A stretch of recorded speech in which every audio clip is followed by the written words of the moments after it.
Bunda, Bunda, mohon maaf, mic-nya boleh dinyalakan. Halo, Nah, sudah kedengaran? sudah. Oke, iya.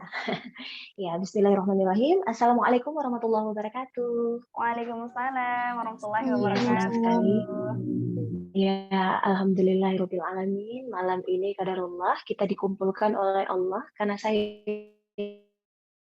yakin betul tidak ada yang saya mungkin manggilnya adik-adik ya, atau teman-teman semua yang hadir berkumpul di sini pastinya sangat luar biasa karena di luar sana banyak yang uh, pada malam mingguan pada nonton, tapi di sini berkumpul untuk saling belajar, saling mengisi, saling berbagi, dan itu sangat luar biasa. Dan alhamdulillah, sesungguhnya kita sama-sama belajar karena saya di sini pengen memposisikan diri sebagai teman sharing. Kita belajar dari pengalaman. Mungkin di sini saya tidak menempatkan diri sebagai pakar, ahli atau seperti yang digambarkan, tapi memang di sini hanya berbagi apa yang sudah kita lalui karena siapa tahu itu bisa menjadi sebuah manfaat dan kebaikan. Ya, dan alhamdulillah energinya berasa sekali. Semoga saya juga bisa mentransfer energinya sampai ke ruang masing-masing yang di sana juga bisa saling mengisi, saling melengkapi, dan semoga malam ini Allah ridhoi ruang kita, Allah beri kemudahan, semoga ada satu titik saja, karena memang perubahan itu tidak bisa sekaligus. Dan satu hal lagi, ruang ini bukan hadir untuk merubah kita menjadi 100% jadi berubah, jadi lebih baik, sampai bisa memperbaiki segala aspek, tapi di sini kita belajar untuk berubah membaik dari satu hal kecil. Karena insya Allah dari satu hal kecil, itu akan memberi aspek yang sangat besar nantinya. Ya, sebelum mulai, saya ingin memperkenalkan diri terlebih dahulu agar lebih kenal, lebih akrab. Nama saya Mita Mutia. Saya biasa dipanggil Bucut kalau di Aceh. Saya tinggalnya sebenarnya, saya aslinya orang Aceh, jadi saya tinggalnya di Kota Langsa. Namun saat ini saya berdomisili di Sumedang karena saya ikut hijrah bersama suami karena sementara ini suami saya tinggal di sini dan bekerja di sini. Kita sekarang ada di keluarga pengadilan, jadi suami saya bekerja di pengadilan negeri. Alhamdulillah kita sudah 1 tahun di Sumedang. Jadi selama ini saya aktif untuk beberapa komunitas, salah satunya adalah komunitas tradisi, yaitu seni dan budaya, itu di Aceh, dan kemudian juga komunitas parenting healing, jadi menangani kasus-kasus pengasuhan, keluarga, dan berikut juga pasangan suami istri, seperti itu. Nah, sebelum kita mulai juga, saya pengen teman-teman semua di sini tidak berekspektasi terlalu tinggi, nanti harapannya tidak sesuai, karena memang sungguh saya di sini juga masih belajar. Jadi di sini sekali lagi saya hanya membagi pengalaman. Jadi dalam prosesnya juga butuh jatuh dan bangun. Dan saya ingin berbagi mungkin dari cerita saya dulu. Semoga apa yang saya bagikan bisa bermanfaat. Kenapa sampai saya ada di posisi seperti ini. Nah, sebelumnya saya memiliki 1 putra, 1 putri. Yang putri sekarang kelas 7, yang putra sekarang kelas 1 SD. Dan saya sama mungkin seperti teman-teman di sini, kita sering sekali mengawali sebuah proses kehidupan beranjak dewasa, khususnya mungkin ada teman-teman yang baru berkeluarga atau yang akan berkeluarga, tapi kita tidak dibarengin dengan satu proses dan edukasi yang cukup sehingga saya merasakan yang namanya kegagalan demi kegagalan. Contohnya ketika saya berumah tangga misalnya. Saya itu cuma tahu ya berumah tangga itu indah-indahnya, seperti itu. Sehingga saya mengira ketika saya sudah menikah, saya akan mendapatkan sebuah kehidupan yang seperti drama Korea atau drama India gitu.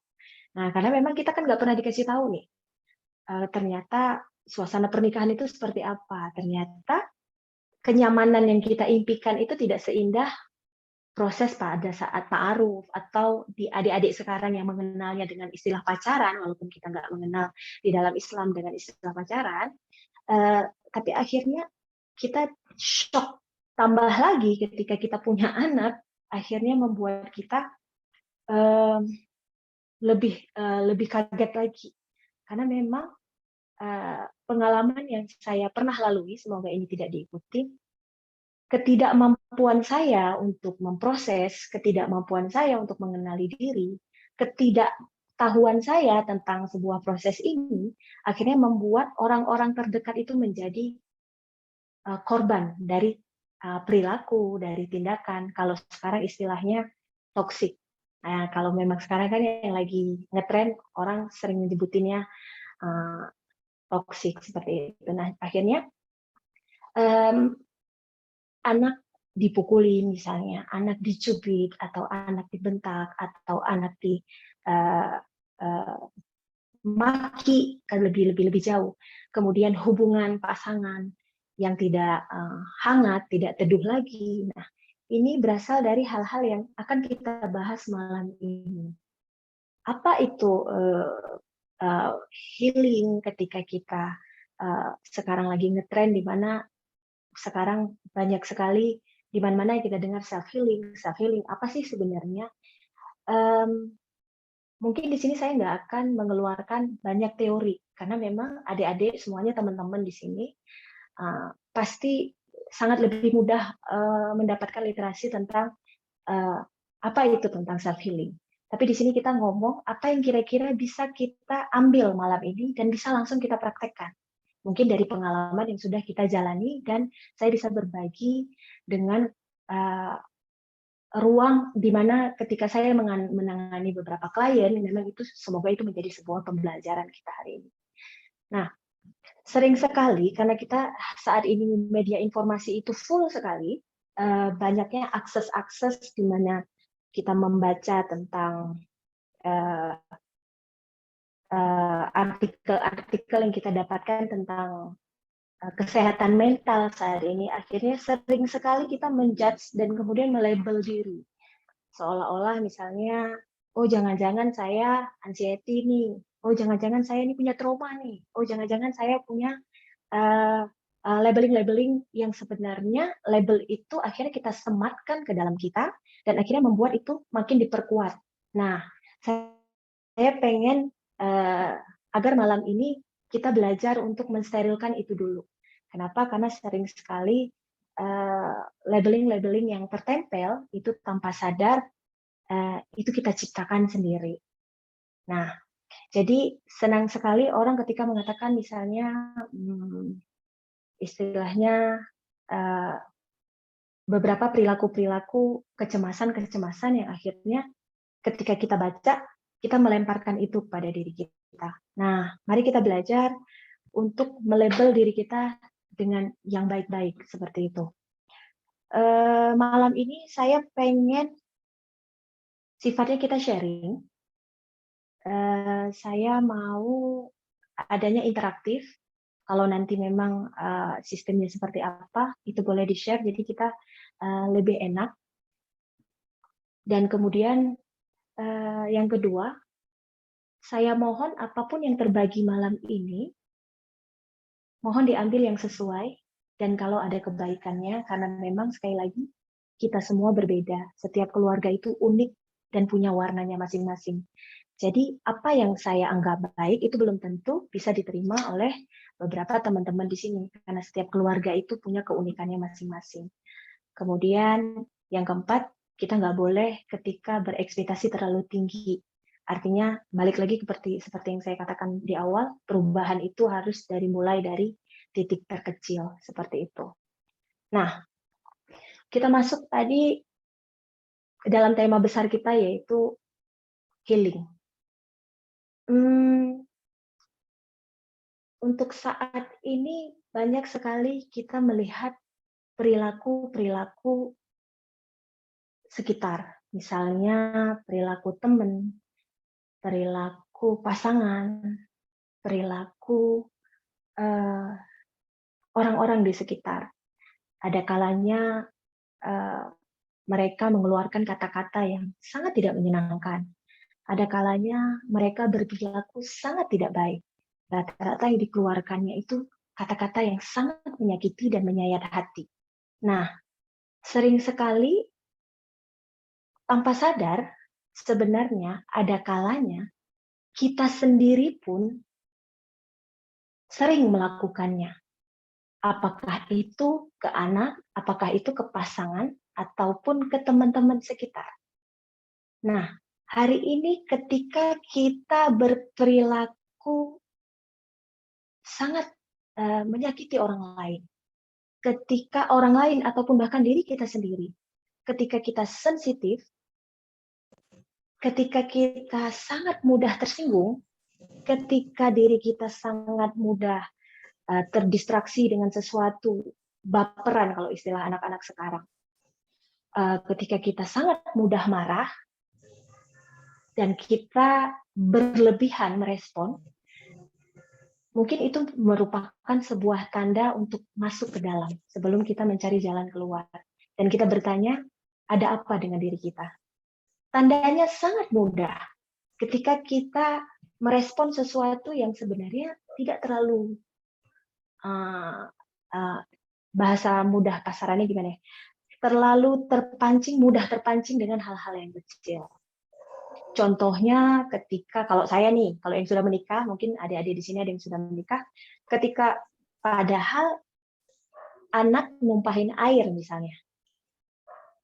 Padahal respon yang tepat itu ketika ya tinggal anaknya diajarin tanggung jawab, ngelap, dan selesai. Tapi respon yang kita berikan itu bisa kita teriak yang sampai suaranya sampai ke ujung gang. Seperti itu.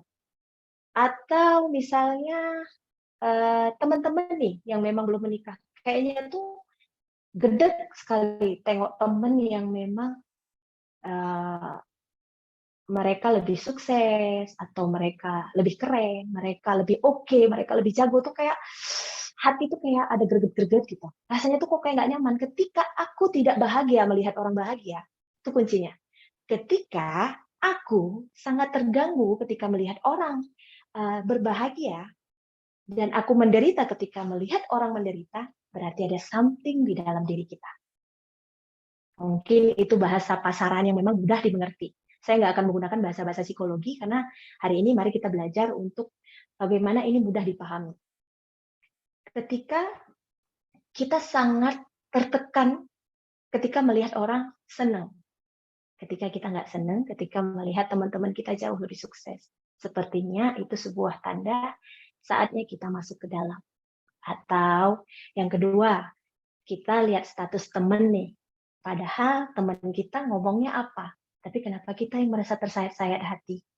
Kita gedek sendiri, merasa tersindir, merasa panas sendiri, merasa kayak, kok dia ceritain gue, kok aku begini?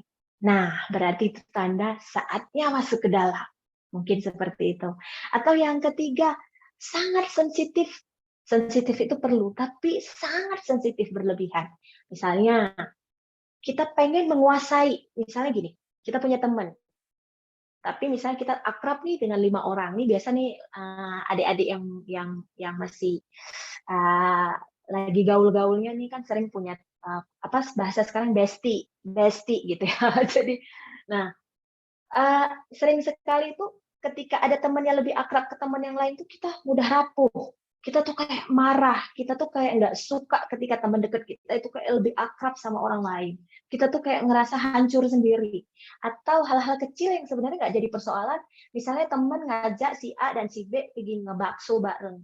Kemudian lupa ngajak ke si C. Nah, si C bisa marah, meradang, bisa nangis seharian, jadi overthinking, malam nggak bisa tidur, update status, dan macam-macam. Nah, itu saatnya masuk ke dalam. Ya, karena sering sekali tanpa sadar, kita itu terganggu dengan hal-hal yang sebenarnya tidak terlalu besar, tapi nyatanya kita sangat terganggu dengan hal-hal yang kecil. Kemudian misalnya kita disakiti nih sama teman, ya teman kita menyakiti, disakiti oleh teman, saudara, orang tua atau yang lain. Ketika kita disakiti oleh perkataannya, dia menyakitinya cuma sekali, sebentar, sepersekian detik, tapi kita muter di pikiran berhari-hari. Itu nggak tidur nggak enak, dibawa sampai ke tidur, bangun pun jadi nggak enak. Itu sampai berhari-hari. Artinya sebenarnya tanpa sadar, kitalah yang membiarkan diri kita terus untuk memutar-mutar video rekaman tadi yang akhirnya terus membuat tubuh kita itu tertekan dan tidak nyaman. Nah, apa yang ingin saya sampaikan hari ini bahwa adakah mungkin di antara kita di ruang ini, salah satunya mungkin ada yang merasakan seperti itu. Ya, nggak perlu dijawab, cukup di dalam hati. Ya, sepertinya aku kayaknya gitu deh, kayaknya berlebihan. Nah, itu salah satu tanda bahwa insya Allah itu tanda kesembuhan. Karena nggak ada yang kebetulan malam ini kita berkumpul. Karena saya sendiri juga kadang masih seperti itu, tapi ketika kita sadar, kalau sekarang istilahnya orang yang lagi sering-seringnya nyebutin istilahnya self-awareness, kesadaran ketika orang mau pulih, ketika kita mau healing ke dalam diri kita nggak akan bisa masuk ke dalam proses pemulihan kalau kita tidak sadar. Itu dia. Nah, jadi kuncinya adalah kesadaran diri, karena banyak orang di luar sana, bahkan mungkin kita sendiri tidak sadar diri. Kenapa? Banyak orang yang bermasalah, tapi selalu merasa dirinya tidak pernah bermasalah. Siapakah itu? Mungkin kita. Sering sekali ketika kita ngobrol, kita selalu menyalahkan orang lain. Tapi kita jarang sekali untuk melihat kesalahan kita. Nah, sering sekali kita tanpa sadar justru jadi toksik untuk orang lain. Nah, makanya ketika dalam proses pemulihan kita butuh yang namanya sadar diri. Nah, kita mulai dari mana? Dari kayaknya ada yang salah nih denganku. Kayaknya ada yang nggak benar. Kenapa ya saya sangat overthinking? Kenapa ya sangat baperan? Nah, sama dengan proses saya. Ketika saya dulu ketika saya melakukan beberapa kekerasan kepada anak-anak, saya mulai bertanya, kok polanya sama ya? Ini khususnya nih ibu-ibu muda nih, banyak ya ngomong pelan-pelan, nasihat pelan-pelan, kemudian bentak pelan-pelan, cubit pelan-pelan, dan kemudian minta maaf pelan-pelan. Besok pulang lagi. Pas malam ngelihat anak tidur, janji dengan tangis air mata, mohon kepada Allah, ya Allah saya nggak akan, ya Allah saya nyesel. Lalu besok ngulang lagi, dan ngulang lagi. Nah, tanda yang kedua adalah ketika polanya diulang-ulang. Ketika polanya diulang-ulang, baperan yang berulang, perbuatan dan perilaku toksik yang berulang. Dan kayaknya kita nggak bisa memulihkan diri, kayaknya polanya itu terus diputar. Nah, mungkin itu saatnya untuk kita mencari jawaban, ada apa dengan diri kita, seperti itu. Karena memang setelah sadar, kita nggak bisa memulihkan diri hanya sekedar sadar dan minta maaf saja. Itu dia kuncinya. Oh, mulai besok saya nggak baperan lagi. Oh, mulai besok saya nggak kasar lagi. Oh, mulai besok saya nggak akan ngebentak lagi. Nggak bisa. Ternyata begitu ada pemicu, tetap juga marah-marah lagi. Ngebentak-bentak lagi. Nah, berarti itu salah satu tanda ketika polanya sudah berulang-ulang. Saatnya kita masuk ke dalam. Ya, jadi sering sekali tanpa sadar kita mengulang perilaku yang sama, tindakan yang sama, dan kalau caranya sama, maka otomatis hasilnya juga akan sama seperti itu. Nah, jadi apa yang harus kita lakukan? Yang pertama adalah ketika sadar, baru kita bisa yang kedua, yaitu penerimaan. Menerima proses yang saat ini kita rasakan. Menerima situasi dan perasaan. Contoh, sering sekali, bahkan saya sendiri, kita sejak kecil selalu diajarkan untuk bahagia. Benar? Pasti ya. Semua orang pengen bahagia, boleh bahagia, tapi coba deh. Dari kecil, mungkin saya salah satunya, jarang sekali diajarkan bagaimana caranya saat saya tidak bahagia. Atau bagaimana caranya saat saya merasakan ketidaknyamanan diri. Misalnya, kecewa, marah, kesel, sebel, penolakan, diabaikan. Kan banyak hal. Ketika hari ini hanya diajari bagaimana menjadi sukses. Pernah nggak diajari bagaimana menyikapi saat kita gagal? Jarang kan ya? Kenapa? Karena proses pendidikan pada umumnya saat ini dan proses pengasuhan suka nggak suka membentuk kita hanya ingin menjadi sejahtera. Sebenarnya itu ada yang namanya luka, ada yang namanya air mata, ada yang namanya kecewa. Nah, kita nih nggak pernah tahu yang namanya kecewa itu gimana sih. Bahkan nangis aja nih. Coba nih teman-teman, mungkin ada ya kalau yang di era saya, era zaman yang lebih tua, ini zaman 80-an, saya dulu kalau nangis diancam, awas ya kamu kalau nangis, mama masukin karung, diambil sama Wawa Gombel. Seperti itu. Nah, ada banyak lagi, kalau teman-teman mungkin di sini improvisasi orang tuanya beda-beda. Kamu sebelum kita obrolin ini, saya pengen di sini kita bukan untuk mengorek atau mengambil kekurangan orang tua, enggak ya. Di sini kita harus belajar bahwa orang tua kita memiliki cara mencintai dengan cara yang diyakini dan beliau miliki. Tapi zaman dulu kan beda sama sekarang. Dulu tidak ada yang namanya parenting. Mereka hanya membesarkan dengan apa yang mereka yakini.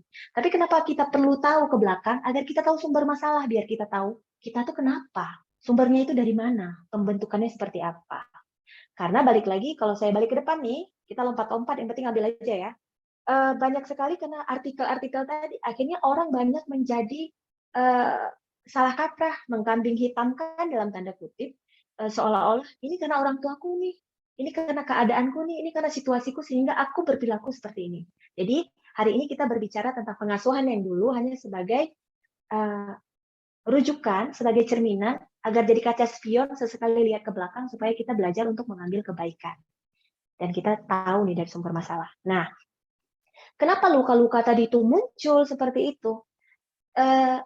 Sering sekali ketika respon yang berlebihan yang harusnya marahnya cuma 2, jadi angka 10, itu karena apa?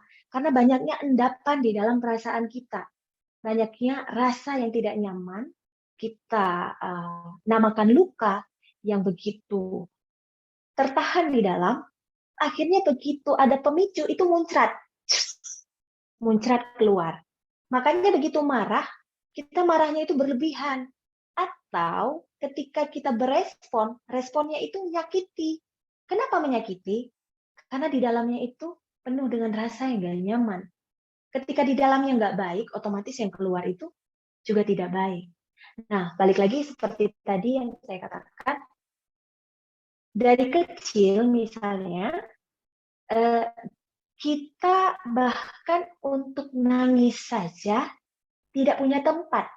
Ya, untuk nangis saja kita seolah-olah nangis itu nggak boleh. Diam kamu. Kalau nggak diam, mama cubit. Diam kamu. Kalau nggak diam, mama panggil bapak polisi. Diam kamu. Kalau nggak diam, mama suntik ya. Bawa ke dokter. Coba. Dari kecil aja kita udah nggak boleh untuk mengungkapkan dan mengekspresikan rasa. Nah, rasa-rasa ini salah contoh nih garis besarnya. Rasa-rasa seperti ini ketika kita sejak dulu tidak biasa untuk mengekspresikan rasa, luka, kecewa, marah, akhirnya endapan-endapan ini membentuk saya nih, membentuk Cut Mita, membentuk Teh Indi, membentuk Teh Asri, membentuk Teh Adelia. Terbentuklah orang-orang kecil yang terbentuk di dalam tubuh dewasa. Yang membentuk kita saat ini. Makanya, banyak kan teman-teman, kok coba ngelihat teman-teman kita sendiri. Kok ada ya, kalau orang marah, kok dia teriak-teriak, kok kalau marah tuh kayaknya responnya itu teriak-teriak nggak jelas, kemudian maki-maki nggak jelas. Saya mau nanya, yang biasa kalau emosi marah-marah nggak jelas, teriak-teriak nggak jelas, anak-anak atau orang dewasa?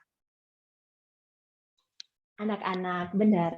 Yang biasa kalau misalnya nih, yang biasa ngambek-ngambekan nggak jelas, udah gitu uring-uringan nggak jelas, biasa anak-anak atau orang dewasa? Anak-anak, ya kan? Atau kalau misalnya yang, maaf ya, misalnya yang suka pamer, Ya, yang biasa suka pamer itu biasa seusia anak saya. Kalau dibeli mobil-mobilan, lihat nih, kami punya mobil. Nah, kalau di sini ada teman-teman atau mungkin saya sendiri bisa suka pamer. Lihat nih, kemudian saya foto nih selfie, kemudian saya nampak ini jam baru. Ya, jam baru. Kemudian klik, gitu. Kemudian kasih nampak nih jamnya. Kalau perlu kasih nampak nih cincinnya nih, cincinnya nampak ya, berlian contohnya ya. Gini fotonya, gitu ya. Nah, sering ya kita teman-teman. Nah, ini balik lagi. Mungkin ada yang nggak selesai atau ada yang nggak selesai yang kita bisa yang diproses di masa kecil kita. Karena bentukan kita saat ini itu bergantung dari pondasi pada saat kita diasuh pada masa kecil. Kasarnya begini, dunia kecil kita bernama rumah itu akan menentukan pada saat kita ada di dunia yang lebih besar, yaitu masyarakat luas ketika kita turun ke masyarakat nantinya. Sekali lagi apa yang saya sampaikan bukan berarti menyalahkan keadaan rumah kita ya, tapi hari ini kita belajar agar kita tahu dari mana nih sumbernya. Karena beberapa kasus dan pada umumnya kasus yang saya tangani, rata-rata permasalahan yang dialami itu berasal nggak jauh-jauh dari orang tua. Tuh. Hari ini tapi bukan menyalahkan orang tua. Justru kita ada di sini untuk memaafkan kalau memang nyatanya kita nggak bisa kembali lagi ke masa lalu. Kita nggak bisa memilih siapa orang tua kita. Tapi insya Allah kita bisa memilih respon kita agar kita bisa menjadi lebih lega. Karena ketika ada hal yang nggak bisa diproses, nggak selesai diproses, teruntuk adik-adik yang belum menikah hari ini, itu akan dilanjutkan pola yang sama. Kalau wiringnya, kabel-kabelnya nggak diputuskan sekarang dan untuk dibaikkan, maka biasanya akan diulang ketika ada di fase baru dalam sebuah keluarga, yaitu pernikahan. Seperti itu. Jadi kita akan secara otomatis, autopilot, mengcopy paste apa yang kita dapatkan saat dulu dengan saat ini. Makanya banyak, coba lihat teman-teman semuanya, pernikahannya itu pada akhirnya kayak ya copy paste dengan pernikahan orang tua kita dulu. Misalnya kayak saya nih, saya adalah anak misalnya yang nggak suka dicubit. Saya berniat pada saat itu, pokoknya kalau saya punya anak, saya nggak akan nyubit. Ternyata begitu saya menikah, saya lebih parah lagi Bu. Kalau orang tua saya nyubitnya cuma sekali, saya nyubitnya itu 2 kali muternya. Sampai gitu. Jadi sampai biru-biru tuh paha anak. Nah, artinya ada yang otomatis nggak bisa saya selesaikan. Nggak bisa hanya sekedar niat, tapi butuh terapi-terapi khusus. Nah, ketika tadi tanda-tanda yang sudah saya katakan tadi, ketika kita sangat oversensitif, overthinking, kemudian respon emosi yang sangat berlebihan, itu salah satu tandanya. Itu saatnya mungkin kita menyadari bahwa ada yang salah nih dengan kita. Tapi permasalahannya tidak semua orang yang mau mengakui dirinya salah. Karena kan menyenggol egonya.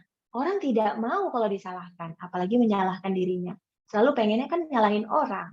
Coba cek, kalau kita misalnya disakiti, selalu kan itu gara-gara Miss Asri tuh, gara-gara Teh Asri, ngomong mulutnya kayak tengil. Aku nggak akan pernah maafin. Pokoknya aku nggak mau maafin dia. Itu gara-gara dia. Gitu. Nah, padahal Teh Asri, dia menyayatkan luka cuma sekali, tapi kita puter, kita congkel setiap hari, kita puter setiap hari. Saya kasih contoh, mungkin analoginya yang lebih mudah itu seperti ini. Ketika kita sengaja atau tidak sengaja disenggol ke dalam, kalau di sini apa bahasa? Dalam selokan airnya kotor, kemudian kita berdiam, duduk di situ. Ini kita cerita masuk ya ke dalam materi. Kemudian kita terduduk, kita tersungkur, kotor semua pakaian kita, tubuh kita, sakitnya kita, kena lebam-lebam. Kemudian harusnya yang kita lakukan ketika kita didorong masuk ke situ, harusnya kita menyelamatkan diri untuk bangkit dan keluar, kemudian membersihkan diri. Tapi sayangnya banyak dari kita, ketika kita didorong seperti itu, kemudian kita nggak mau keluar kemana-mana dengan mengatakan, aku nggak akan memaafkan kalau dia belum minta maaf. Paham? Itu sama dengan ketika aku nggak akan keluar dari sini sebelum kamu yang keluarkan aku. Pertanyaannya, sampai kapan kita mau mengotori diri? Sudahlah diri sakit, kita makin membiarkan diri kita terluka, kemudian menyalahkan orang lain, kita terus-terusan berteriak, hei kamu ya, kamu tuh mulutnya memang songong, gak bisa ditinggalin, kamu itu memang kurang ajar. Kita terus menghardik, menghakimi, kemudian kita buat status kemana-mana, kita congkel-congkel lagi, kita putar lagi rekamannya, sehingga kita sudah kotor, bau pula, kemudian kita mendem dan tidur dan berkubang di dalam luka. Sampai situ paham? Ya, saya menggunakan bahasa pasaran yang semoga ini mudah dimengerti. Ya, banyak sekali orang yang kalau misalnya sudah kotor, terluka, sudah lebam-lebam, ada yang berdarah, justru nggak mau keluar karena banyak teman-teman, bahkan saya sendiri dulunya, yang sangat menikmati luka. Tahu tandanya? Suka sekali dengar-dengar musik yang sendu, jadi objek penderita. Dengar tuh diputar musik-musik yang sangat ya, kayaknya enak gitu, ya ampun gitu ya. Selalu pengen menjadi objek penderita. Hati-hati. Ketika kita selalu menjadi korban, merasa menjadi korban, maka selamanya kita akan sulit sekali untuk bangkit dan kemudian berdiri. Karena apa? Kita selalu karena saking pengennya mendapat rasa kasihan, dapat respon, dapat perhatian, kan jadinya sayang ya. Ih kasihan ya kamu, ih itu ya memang tuh teh asli tuh memang mulutnya memang gitu tuh. Ya, suka gitu ya dapat dukungan. Sehingga itu kita pengen ketika misalnya ya seneng aja kalau mendapat rasa kasihan dari orang. Sehingga orang bahasanya banyak sekali yang nggak mau bangkit dari kesakitan karena memang senang sekali menari-nari di atas lukanya sendiri. Suka sekali mencongkel dan kemudian menyalahkan. Menyalahkan siapa misalnya nih, untuk teman-teman yang baru open tentang masalah mental health, kemudian suka kali menyalahkan, ini gara-gara salah orang tua nih, ini salah-salah masa laluku sehingga aku begini, harusnya kalian harus maklum. Sehingga kita menyalahkan lagi, menyalahkan lagi. Selama kita menyalahkan situasi, kondisi, dan orang lain, selama itu pula kita berkubang di dalam kotoran kita sendiri. Nah, caranya ketika kita pengen pulih, kuncinya satu, yang bertanggung jawab untuk dirimu dan rasamu adalah dirimu sendiri. Jadi jangan berharap misalnya saya baru disakiti oleh Teh Wulan, kemudian saya berharap Teh Wulan harus minta maaf dulu nih. Ya, otomatis saya akan terus terluka nih kalau misalnya Teh Wulan nggak pernah mau minta maaf. Akhirnya Teh Wulan udah kemana-mana, udah liburan ke Turki ya, lagi viral ya. Apa sih namanya? Kopakopodia apa sih? Jadi kemudian sudah liburan kemana-mana, dia udah ngomong, udah lepas. Saya terus-terusan memutar itu, setiap tidur jadi nggak enak. Yang rugi siapa? Kita kan. Makanya sebenarnya lukanya itu nggak seberapa, tapi kitanya sendiri mendramatisir dan melebay-lebaykan, dan akhirnya kita selalu senang sekali menjadi objek penderita, menjadi korban. Nah, jadi kalau teman-teman di sini merasa ternyata aku punya luka. Luka kita itu kan macam-macam ya, teman-teman semuanya. Tidak ada satu manusia pun yang hidup di dunia ini bahagia sepanjang masa. Saya mau nanya, siapa di sini yang bisa jawab yang bahagia 100% dari pagi sampai pagi lagi, sama sekali bahagia, intensitasnya bahagia terus. Dari kecil sampai sekarang bahagia terus. Di mana? Ada di surga. Ya makanya belajar sungguh-sungguh biar masuk surga. Tapi yang namanya kita di sini, kita memang diuji dengan berbagai rasa. Nah, sayangnya kita tidak disiapkan untuk itu. Malah ketika kita mudah rapuh, ketika kita tidak siap menerima situasi dan kondisi, kalau nggak bahagia, kalau ditolak, kita langsung rapuh. Seperti itu. Karena kita memang tidak dilatih untuk memproses, tidak dilatih untuk meregulasi ini, baik di sekolah pada umumnya, dan di pengasuhan juga pada umumnya seperti itu. Nah, jadi ketika kita sadar tadi ternyata misalnya kita ada luka, ada rasa, ada sensasi yang nggak nyaman, lantas selanjutnya kita mau ngapain? Pilihannya adalah satu, mau terus-terusan menjadi korban, nangis, kemudian terus cerita ke sana, ke sini, mencari dukungan, kemudian merasa jadi objek penderita, atau kemudian kita mau melangkah untuk berdiri dan kemudian memulihkan hati dan perasaan kita. Semua pilihan memiliki konsekuensi. Namun satu hal yang ingin saya sampaikan bahwa perasaan diri kita yang bertanggung jawab hanya diri sendiri. Berikut apapun perasaannya, termasuk bahagia tadi. Karena bahagia tidak bisa didapatkan dari eksternal atau dari luar, tapi dari kedalaman diri kita hari ini. Nah, mari kita memahami bahwa ketika kita sadar, kemudian yang kedua, saya mau membaik. Nah, tergantung dari bagaimana. Ada yang memang prosesnya itu bisa kita lakukan sendiri. Ada prosesnya memang harus dibantu oleh profesional. Nah, Allah akan menyediakan ruang dan jalan itu melalui perantara. Jadi kalau misalnya hari ini ada psikolog, kemudian ada psikiater, atau ada tokoh-tokoh agama seperti itu kan hanya jalan. Jadi banyak hari ini yang merasa bahwa kalau misalnya ke psikolog berarti kurang iman, kan ada beberapa label-label seperti itu. Padahal seperti fisik, hati dan jiwa kita juga kadang terluka dan butuh penanganan-penanganan di mana kita dibantu oleh profesional. Makanya hal kalau misalnya saya nih, ketika saya pengen berubah menjadi lebih baik, misalnya ketika saya pengen belajar untuk merubah diri, ternyata saya nggak mampu nih. Sehingga saya sendiri dulunya adalah sebagai korban, kemudian kedua berubah menjadi sebagai pelaku. Ternyata korban itu biasanya pada umumnya menjadi seorang pelaku apa? Pelaku kekerasan ke anak misalnya. Sampai akhirnya saya menjadi praktisi seperti ini. Jadi saya sendiri itu butuh proses sekitar 2 tahun untuk menterapi diri dan itu dibantu. Sangat dibantu. Apakah sampai hari ini selesai? Enggak selesai. Tapi intinya ketika kita berproses ada progres. Kalau dulu mungkin marahnya mungkin 10, kalau meledaknya 10, ketika kita berproses mungkin nggak bisa langsung jadi 2, tapi dari 10 ke 9. 9 jadi ke 8, 8 jadi ke 7, 7, 6. Nanti naik lagi dia ke 8, nanti kumat lagi, nggak apa-apa, turun lagi. Itulah yang namanya proses kita jatuh bangun. Nah, makanya kita perlu tahu nih diri kita. Kita nggak akan pernah ada progres kalau kita nggak sadari. Nah, kira-kira apa yang kita rasakan? Kira-kira sudah ada beberapa respon yang misalnya normal atau memang ada sesuatu yang berlebihan?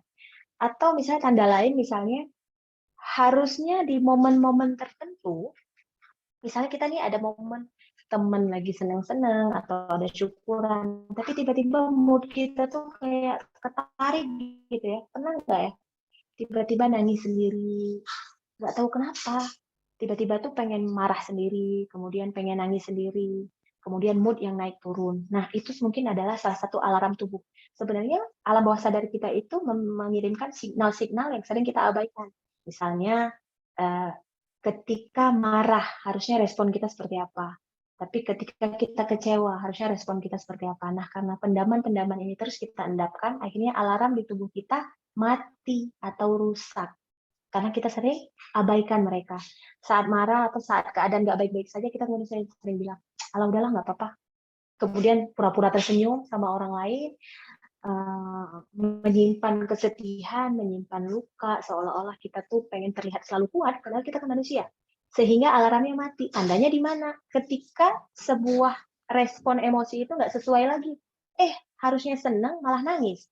Nggak tahu kenapa, orang lagi rame, kita merasa kesepian. Padahal kita lagi sama kumpul nih sama teman-teman misalnya. Nah, itu mungkin salah satu tanda berarti ada panggilan yang memang seharusnya kita mulai masuk ke dalam. Nah, ketika kita sadar diri, kemudian kita sudah mengenali ternyata ada something nih denganku, baru kemudian kita mencari bantuan. Tetap saja bantuan sebaik-baik bantuannya itu ada pada Allah. Hari ini, kalaupun hari ini teman-teman ke psikolog atau ke tempat-tempat terapi, itu hanya jalan yang Allah kirimkan. Nah, dari situ kita bisa dibantu kalau memang misalnya membutuhkan support seperti itu. Tapi yang jelas, hal yang bisa kita lakukan sekarang untuk menetralisir atau paling tidak meredakan ketika kita sedang dalam keadaan sangat tidak nyaman, sangat terluka, itu adalah penerimaan. Penerimaan. Karena sering sekali ketika kita terluka, kita kan pengen cepat-cepat lukanya hilang kan ya. Kita pengen segera lukanya itu pergi, seolah-olah itu adalah sesuatu yang nggak pantas ada di dalam diri kita. Padahal berikut bahagia, luka pun harusnya diterima dengan baik. Tapi sayangnya karena kita dari kecil tidak pernah menerima, tidak pernah diajak belajar untuk meregulasi rasa ini, akhirnya rasa-rasa ini seolah-olah tendang dia, pukul dia, cepat keluar supaya dia legas keluar. Padahal semakin kita dorong dia keluar cepat-cepat dan buru-buru, semakin ia terpendam di dalam. Itu dia kuncinya. Jadi hari ini kalau kita mau selesai dalam arti meredakan diri, hal yang harus kita lakukan adalah menerima rasa tadi, penerimaan. Hari ini saya nggak akan menggunakan istilah-istilah psikologi. Kalau misalnya istilah psikologi itu disebut dengan self acceptance. Kemudian ada beberapa lagi yang memang kita menggunakan bahasa-bahasa yang bisa mudah dimengerti supaya teman-teman bisa lebih gampang. Nah, contoh lagi misalnya ketika kita belajar menerima situasi. Misalnya situasi seperti apa? Misalnya teman-teman hari ini mendapatkan sebuah gambaran keluarga yang tidak sesuai misalnya dengan keluarga-keluarga lainnya. Misalnya harusnya kan ayahku lebih mengerti. Seharusnya kan papaku lebih memahami. Harusnya kan ibuku lebih menyentuhku. Harusnya kan keluargaku lebih utuh. Harusnya kan keluargaku lebih penyayang. Harusnya kan aku penyayang, aku lebih didengar. Aku kepingin seperti anak-anak yang lain, nih khususnya teman-teman yang belum menikah, yang masih tinggal bersama keluarga. Atau harusnya orang tuaku masih ada untuk orang-orang tuanya yang sudah nggak ada atau sudah bercerai. Nah, pastinya kan akan ada rasa sedih, rasa nggak nyaman yang mungkin tergores luka yang begitu dalam karena pada uh, ada di ruang yang memang kita nggak inginkan. Hal yang membuat kita bisa pulih, meredakan diri adalah beristirahatlah untuk tidak membandingkan. Kita akan semakin terpuruk kalau seandainya kita meminta hal yang sama dengan yang orang lain miliki. Kita nggak akan pernah pulih kalau seandainya kita pengen. Kan sebenarnya kita pengen sama kan kayak orang lain. Misalnya untuk yang teman-teman bermasalah dengan ayahnya. Aku pengennya kan ayah aku tuh seperti ayahnya. Nah, sesuatu yang tidak di dalam kontrol kita, sesuatu yang tidak di dalam pengendalian kita, itu akan membuat kita kian tertekan, kian masuk ke dalam luka, kian seperti kayak kita mendorong-dorong, atau kita membanting, atau kita memukul dinding yang begitu kokoh.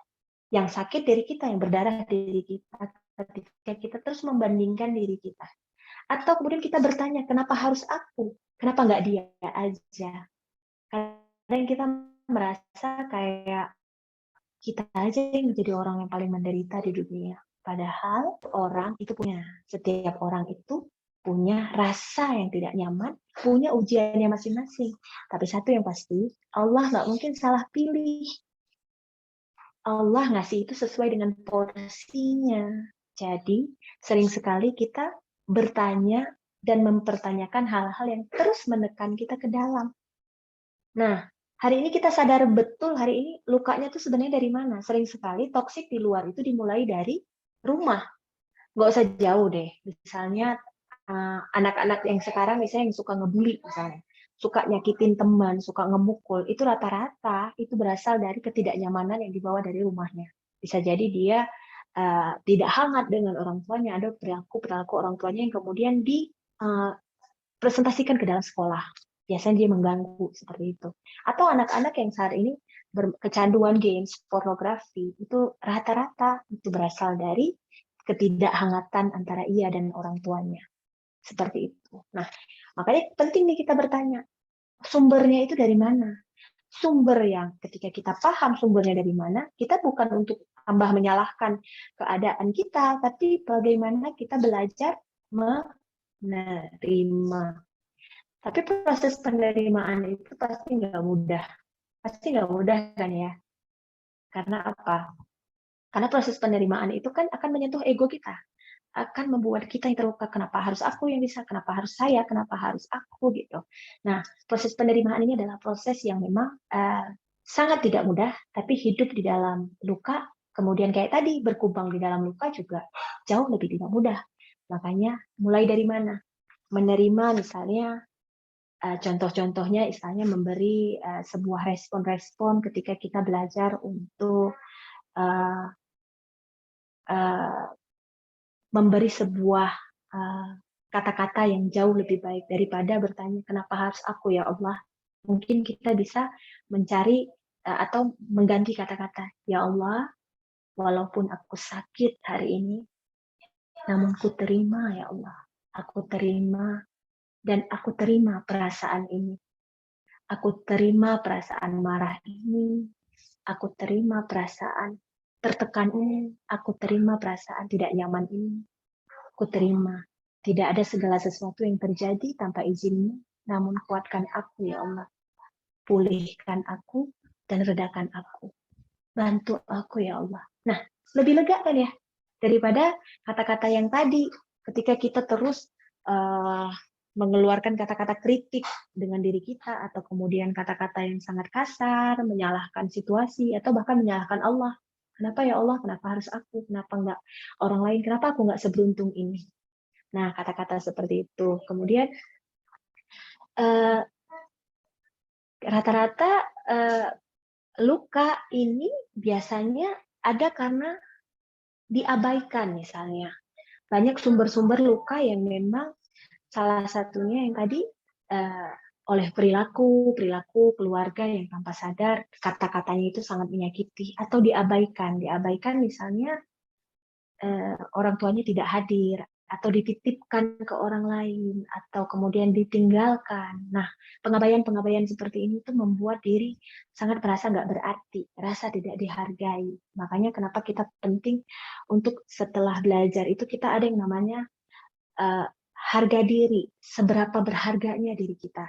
Sering sekali kita menuntut rasa harga itu dari orang lain. Menuntut apa itu? Rasa terima kasih dari orang lain, kemudian kata-kata pendukung dari orang lain. Kita tuh haus sekali pujian. Kita tuh pengen sekali di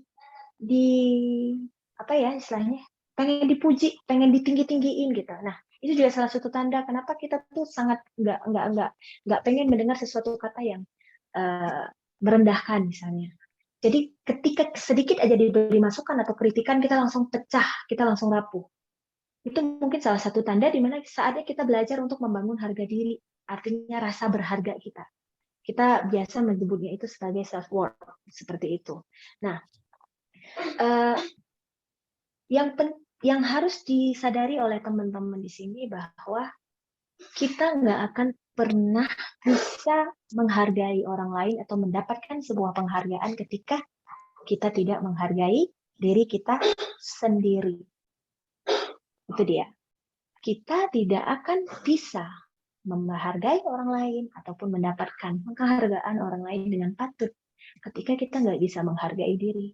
Apa itu penghargaan diri? Ketika kita terus mengkritik diri, kemudian kita terus menghardik diri kita, menyalahkan diri kita, dan nggak membiarkan diri kita untuk pulih, dan membiarkan diri kita terus berputar-putar di pola-pola ini terus, maka selamanya kita akan terus ada di lingkaran ini. Kita nggak akan pernah putus-putus. Tapi ketika kita belajar untuk menghargai diri, kemudian belajar untuk mengenali diri, maka insya Allah kita akan lebih mudah. Proses menghargai diri itu diproses misalnya, ya seperti tadi, pertama menerima segala situasi, menerima segala masa lalu, kemudian menerima segala perasaan, menerima rasa kekurangan diri kita, kemudian berterima kasihlah kepada diri kita sendiri. Nah, saya mau tanya nih sama teman-teman, kapan, kalau seandainya, siapa nih namanya ya, kalau misalnya Teh Iis sama Teh Siti, ya misalnya Teh Iis sama Teh Siti, kemudian duduk berdua dalam satu meja, tapi dua-duanya nggak cakapan, diem-dieman. Enak nggak rasanya? Nggak enak ya? Enggak enak.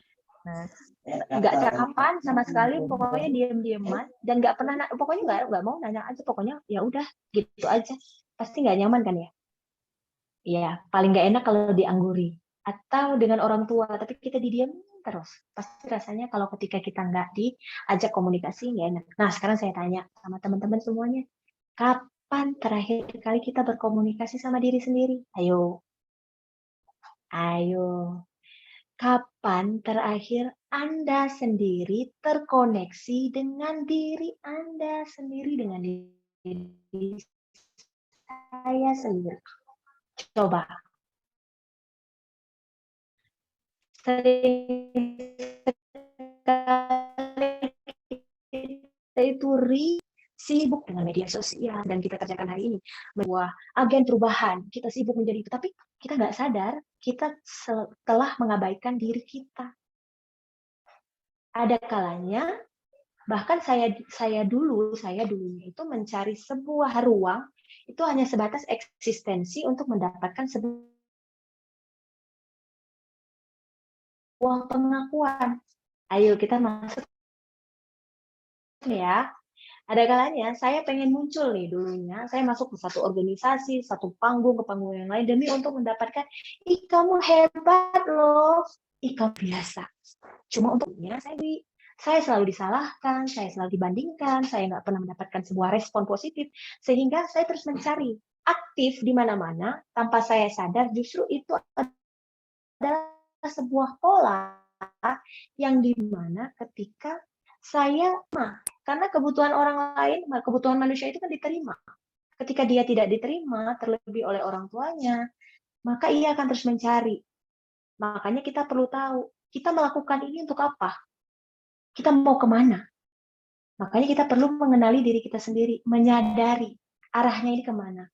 Karena banyak teman-teman yang akhirnya aktif di sana-sini. Saya bukan menyalahkan keaktifan, bukan itu ya poinnya, tapi bahwa dulunya pengalaman saya pribadi, saya keliling kemana-mana tuh, sampai keliling dari satu negara ke negara yang lain untuk mendapatkan sertifikat, apakah sertifikat penari terbaik saat itu, kemudian mendapat sertifikat sebagai apapun itu, sebenarnya hanya kebutuhannya hanya untuk mencari, kok aku kosong ya?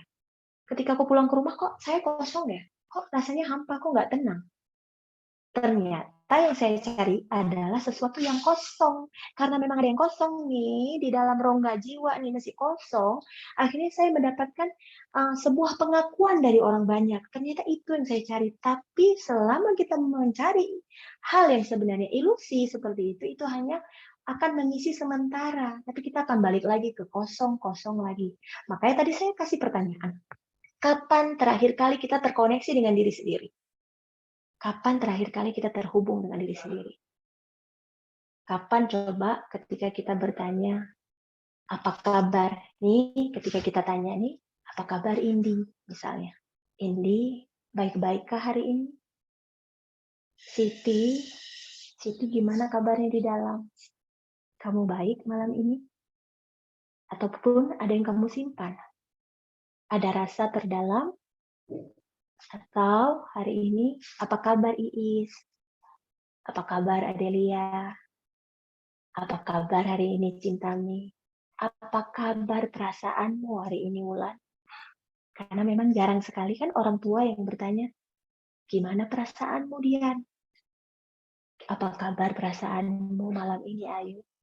Sedang sedih ya? Cynthia sedang gak enak ya? Atau Fitri sedang gak nyaman ya?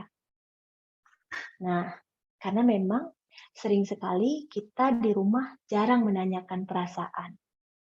Sudahlah orang nggak menanyakan perasaan, tidak bisa menghargai, tidak bisa memberi validasi.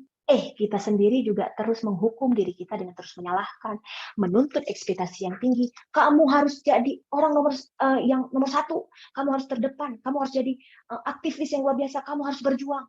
Boleh, tapi harus belajar untuk menyelesaikan dulu ke dalam, agar tujuannya itu bisa lempeng, lurus, dan memang clear. Tanpa sadar, saya kasih contoh, anak-anak yang dulunya diremehkan, anak-anak yang dulunya dihina, dicerca, akhirnya sekarang ada yang namanya positif toxic, mungkin sekarang banyak teman-teman yang dengar, pada akhirnya itu dia pengen ngebuktiin sama semua orang bahwa nggak ada yang salah sih sebenarnya, kita pengen ngebuktiin. Tapi pertanyaannya untuk siapa? Dan nggak akan berakhir kalau caranya kita pengen membuktikan untuk supaya terlihat oleh orang yang menyakiti kita, aku hebat nih, aku luar biasa nih. Kita pengen ngebuktiin. Akhirnya apa? Kita haus lagi, haus lagi, haus lagi, dan haus lagi untuk sebuah pengakuan. Makanya kita harus bertanya dulu dari ke dalam, yang kita lakukan ini benarkah? Sudah clear? Atau mungkin ada sesuatu yang memang pengen kita kejar, yang masih terkosong. Makanya banyak teman-teman yang pengen, dia senang sekali menjadi, bukan yang nggak boleh ya, itu menjadi sebuah motivasi. Tapi ketika motivasi ini sudah di luar dari on the track-nya, maka itu sebenarnya luka yang terus didiamkan. Pembuktian ke sana ke sini karena haus pengakuan dan pengen sekali membuktikan kepada orang-orang yang pernah menghina aku gitu ya.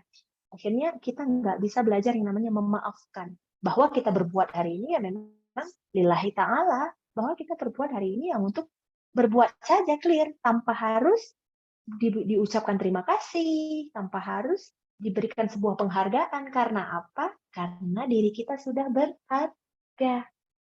Pertanyaannya, sudah merasa berhargakah diri kita hari ini? Atau jangan-jangan kita masih mencari keberhargaan diri kita kepada pengakuan orang lain atau labeling orang lain? Nah, itu yang bisa jawab diri kita sendiri. Seperti itu. Makanya, balik lagi, insya Allah kita nggak akan pernah meminta penghargaan dari orang lain ketika kita belajar untuk menghargai diri kita. Menghargai diri kita dengan apa? Memulihkan diri, menjernihkan pikiran itu maksudnya apa? Jangan terlalu membiarkan pikiran itu masuk jutaan informasi yang tidak diperlukan karena kita sayang. Kita akan memilih apa yang kita dengar, apa yang kita baca, apa yang kita lihat menjadi sebuah bahan yang baik untuk pikiran dan rasa. Karena jendela jiwa kita ada melalui mata, telinga, dan media sosial. Ya, nah, Papa sadar kita memasukkan data-data pagi-pagi begitu keluar alam bawah sadar masih kebuka, kita ngelihat hal-hal yang misalnya kurang patut untuk dilihat, ada tema kekerasan atau jadinya membandingkan. Makanya dari awal, sejauh apa nih kita menyayangi dan menghargai diri kita dari apa yang kita rasakan, apa yang kita pikirkan, untuk kita belajar untuk bersih-bersih seperti itu. Wah, waktunya 5 menit lagi ya. Ya. Jadi apa yang ingin saya sampaikan adalah yang pertama tadi sadar diri, kemudian yang kedua adalah mengambil sebuah proses, mengambil langkah. Salah satunya adalah ketika kita belajar untuk seperti tadi, kita belajar untuk menghargai diri kita sendiri. Kita berterima kasih. Kapan terakhir kita berterima kasih kepada diri kita? Terima kasih ya untuk Asri hari ini. Kamu hebat hari ini setelah melakukan. Nggak apa-apa kok gagal hari ini, tapi kita udah berusaha. Makasih ya. Makasih ya hari ini. Walaupun hari ini penuh dengan air mata, namun ku terima. Alhamdulillah kan masih bisa nangis. Alhamdulillah masih bisa merasakan. Nah, seperti itu kira-kira. Dengan kita belajar untuk berterima kasih, kita nggak akan nuntut perhatian dari orang lain. Kita nggak menuntut rasa berharga dari orang lain, karena kita belajar menghargai diri kita, karena kita adalah hamba Allah. Dan satu hal, Allah nggak mungkin salah kan, nggak mungkin iseng ciptain kita, pasti ada visi dan misinya tertentu. Seperti itu. Kemudian, self-care, di mana kita harus merawat diri kita. Seperti tadi yang saya bilang, menjaga mulai dari mata, mulai dari telinga, untuk kemudian atau menghindari lingkungan-lingkungan toksik. Misalnya ada teman-teman yang kurang baik misalnya, kita mungkin bisa memberi jarak kepada mereka, atau memberi jarak untuk tidak terlalu tetap bersilaturahmi dengan baik, tapi mungkin tidak terlalu karena memang emosi itu menular, lingkungan itu menular. Nah, kalau kita pengen pulih, kita harus sadar dulu, kemudian proses yang harus kita lakukan itu banyak step-stepnya, tapi intinya malam ini kita nggak mungkin merangkum semuanya, pasti. Tapi malam ini tujuan kita adalah sadar diri terlebih dahulu. Semoga dengan proses penyadaran malam ini, langkah yang kedua adalah kita bisa belajar untuk mulai untuk mencari jalan nih. Apa yang harus saya lakukan? Mulai dengan yang tadi saya katakan, berkomunikasi ke dalam. Sering sekali kalau kita ngomong sendiri nih, ngomongnya kan nggak di depan rumah ya, ngomongnya di dalam. Sebenarnya ketika kita sholat, itu adalah hal yang sangat luar biasa ruangnya. Ketika kita ngomong, ya Allah, hari ini itu aku sedih, ketika kita mengakui segalanya, ketika kita terhubung dengan diri sendiri. Nah, ketika kita sering bertanya, merasakan, kemudian kita memproses, kita akan memberi ruang untuk lebih lega. Kalau ternyata memang ada perilaku-perilaku yang kemudian masih harus di-clearkan, ternyata itu ngulang lagi, berarti mungkin ada kita butuh bantuan, dan bantuan hari ini banyak sekali di luar sana, dan insya Allah Allah menyediakan banyak sekali bantuannya. Tapi salah satu yang bisa saya share malam ini adalah di mana kita memberikan sebuah respon yang positif ke dalam diri kita. Saya pengen teman-teman hari ini, malam ini, paling tidak tahap pertama ketika kita menyadari ada sesuatu yang harus kita selesaikan di dalam diri kita, karena kita nggak mungkin menyelesaikan orang lain kalau diri kita nggak selesai. Kita nggak bisa mengurus orang lain kalau kita nggak bisa mengurus diri sendiri. Maka fokuslah untuk mencari jalan ke dalam sebelum mencari jalan keluar. Nah, itu dulu. Sekarang saya minta teman-teman coba ambil tangan kanan. Oke, letakkan di dada sebelah kiri. Saya minta letakkan di dada sebelah kiri. Sudah? Halo? Sudah, oke. Sekarang coba rasakan, kemudian coba pejamkan mata, kemudian tarik nafas yang panjang dengan bismillah. Oke. Kemudian dengarkan apa yang saya sampaikan, dan semoga malam ini menjadi sebuah ruang di mana Allah melegakan. Tarik nafas yang panjang, karena nafas itu adalah obat yang Allah berikan untuk memberi ruang di dalam amigdala kita. Dengan ucapan bismillah, ya Allah, aku mengakui perasaan ini. Ya Allah, aku mengakui perasaan kecewa ini. Ya Allah, mungkin aku mengakui perasaan sedih ini, ya Allah.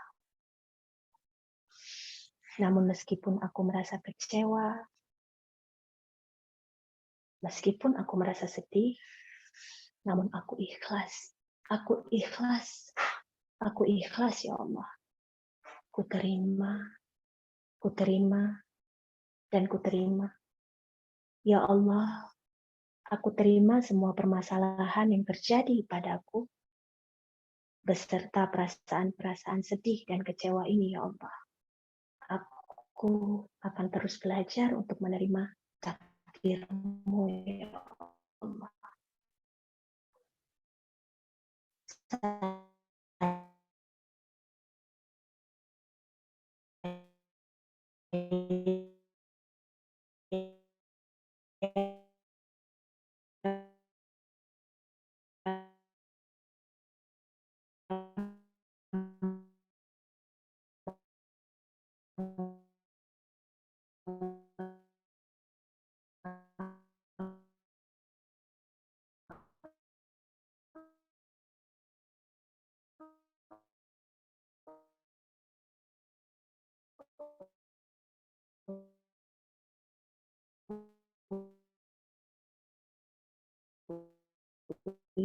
Bahwa semua yang terjadi karena semua atas izin-Mu padaku. Ya Allah, ya Allah, pikiran yang tak mampu kan, karena aku akan berfokus, sisanya bantu aku menyelesaikan, ya Allah. Orang yang telah menyakitiku, karena mereka lebih bijaksana lagi. Kalaupun hari ini aku belum mampu memaafkan, ya Allah, bantu aku untuk belajar memaafkannya. Maka kumaafkan, dan kumaafkan. Mulai malam ini, besok dan seterusnya, aku menjadi hamba Allah yang lebih baik lagi. Aku akan menjadi diriku yang lebih baik lagi. Dan aku berterima kasih kepadaku. Terima kasih atas jerih payahmu. Terima kasih atas segala usahamu. Terima kasih atas segala yang telah kau lakukan hari ini dan sejauh ini. Dan mulai hari ini, setelah dari ruang ini, aku menjadi pribadi yang lebih bahagia lagi. Aku akan menjadi pribadi yang lebih lega lagi. Aku akan menjadi pribadi yang lebih lapang lagi. Lebih mudah memaafkan. Dan insya Allah esok hari akan menjadi hari yang lebih baik lagi.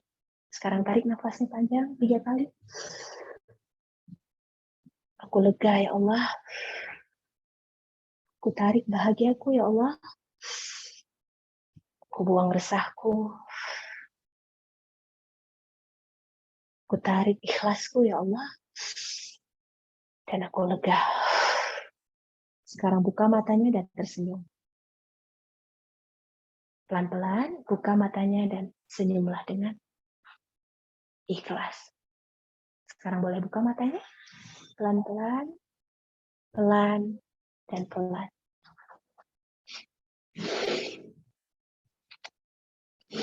Ya, gimana rasanya? Masya Allah. Ya pasti tadi begitu melakukannya berbagai sensasi rasanya pasti beda-beda di setiap orang. Ada yang haru, ada yang rasanya kayak cenat-cenut pengen nangis. Nah, mulai sekarang belajarlah untuk mensyukuri bahwa nangis itu sebenarnya proses healing yang baik. Nggak apa-apa kok nangis. Nah, ada yang memang merasa kok kayaknya ada yang pengen meledak gitu. Nah, itu nggak apa-apa. Itu adalah manusiawi dan itu wajar. Tapi saya harapkan semoga setelah proses malam ini, kita semua lebih lega. Sekali lagi, apa yang saya sampaikan semoga jadi sebuah kebaikan dan boleh menjadi sebuah pencerahan. Mungkin seperti itu. Nah, karena waktunya sudah mau habis, saya kembalikan kepada moderatornya. Semoga ada manfaat. Dan kalau ada pertanyaan, silahkan. Mungkin seperti apa, saya silahkan kembali kepada Mbak Indi.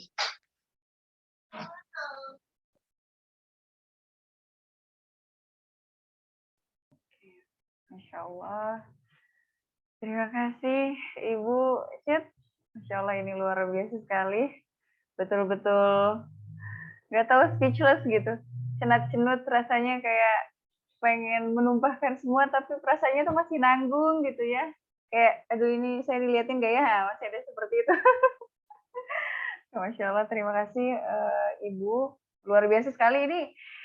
Kayaknya pasti banyak banget nih quote-quote yang kayaknya cocok deh buat distatusin gitu.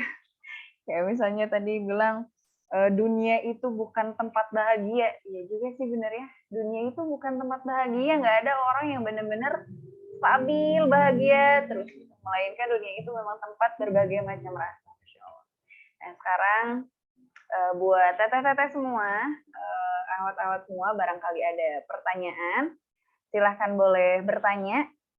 Tapi memang clear sekali ya pematerian hari ini dengan bahasa yang ringan, pelan gitu, membuat kita mudah memahami. Gitu. Namun kalau misalnya memang ada teteh-teteh di sini yang mau bertanya, silahkan boleh angkat icon ininya ya, raise hand. Boleh angkat tangan raise hand. Tapi kalau misalnya dikasih waktu kurang lebih mungkin 1 menit ya teh. Udah deh. Teh Dian Nur Alifah. Silahkan Teh Dian. Udah boleh ya Teh? Oke, silakan.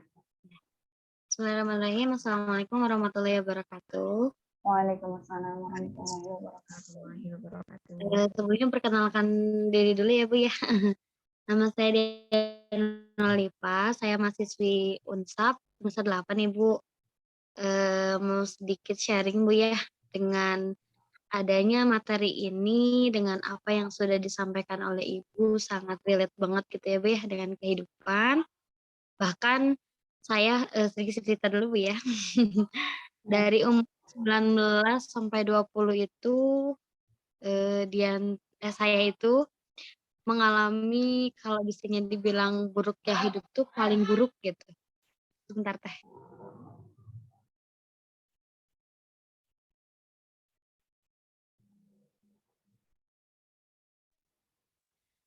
Terpuruknya hidup ya maksudnya kayak ada satu permasalahan yang membuat saya itu mikir banget gitu ya Bu ya. Sampai-sampai waktu pada saat itu saya pribadi nggak cerita ke siapa-siapa, sekalipun orang tua, sekalipun teman, dan pada saat itu juga dia mungkin lagi jauh juga dari Allah, mungkin ya itu tuh sebuah teguran mungkin. Dan alhamdulillah ketika umur 21 bisa dibilang penyembuhan kali ya Bu ya, kayak berdamai sama diri gitu. Kayak sesuatu itu tuh, apa yang dilakuin sama dia tuh kayak emang fatal banget dan ternyata Tapi ternyata pas umur 21 tahun, pas mendengar teman-teman, melihat dunia luar, bahkan ada yang lebih dari Dian gitu. Bahkan, masalah itu tuh setiap orang punya, cuman beda-beda caranya. Mungkin, yang kepada Dian misalnya A, yang lain mah B, C, atau D.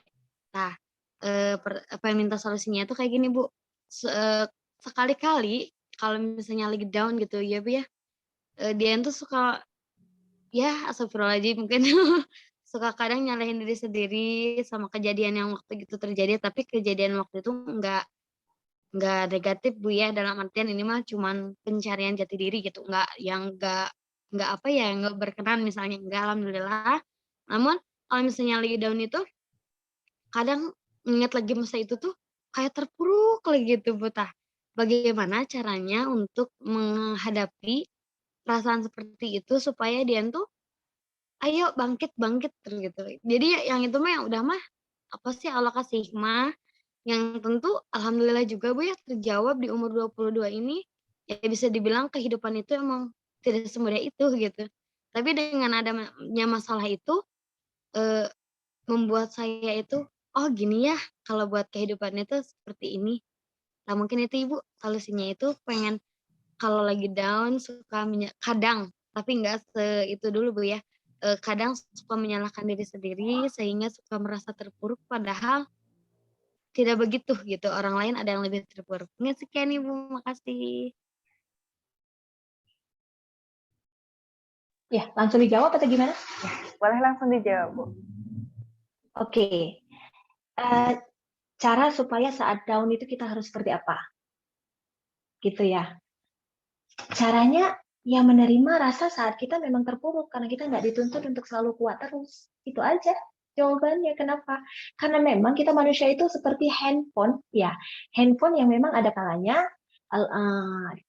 penuh terisi, ada kalanya kita lowbat seperti itu. Cuma persoalannya karena kita nggak pernah belajar untuk bagaimana mengisi atau mencharge ulang, dan akhirnya banyak manusia yang hanya pertanyaannya gini, kalau seandainya kita dalam keadaan high, lagi masa senang, bahagia, ya pasti otomatis ya pasti lebih mudah menerima segala situasi.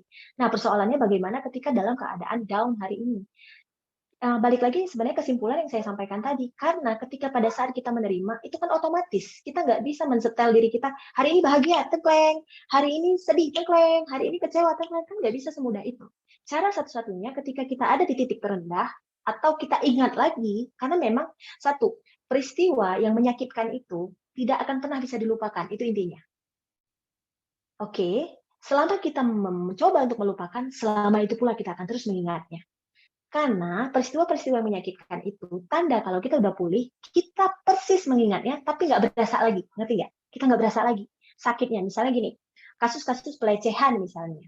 Nah, ketika kita misalnya ngelihat proses atau mendengar berita-berita pelecehan, kita tuh nggak bereaksi lagi, nggak merespon. Bahkan kita sudah lega aja begitu, walaupun peristiwanya masih ada di pikiran, tapi sudah nggak berasa lagi sakitnya. Nah, mungkin pertanyaan dari Teh Dian ketika misalnya kok balik lagi ya, kok kadang aku ngerasa kok gini lagi.